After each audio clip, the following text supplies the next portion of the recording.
Good.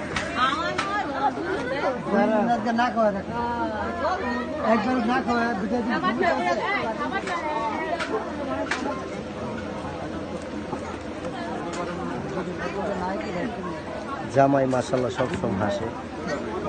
College আছে। সমস্যা হলো জামাইয়ের যে বাইরা আছে বেশি একটা হাসে না, ঠিক আছে না? আপনারা আবার বলতে পারেন কোন বাইরা, এই যে বাইরারও দেখা যায়, এই যে এই লোক সহজে হাসে না। ক্যামেরার সামনে তো এই জন্য আবার একটু হাসে।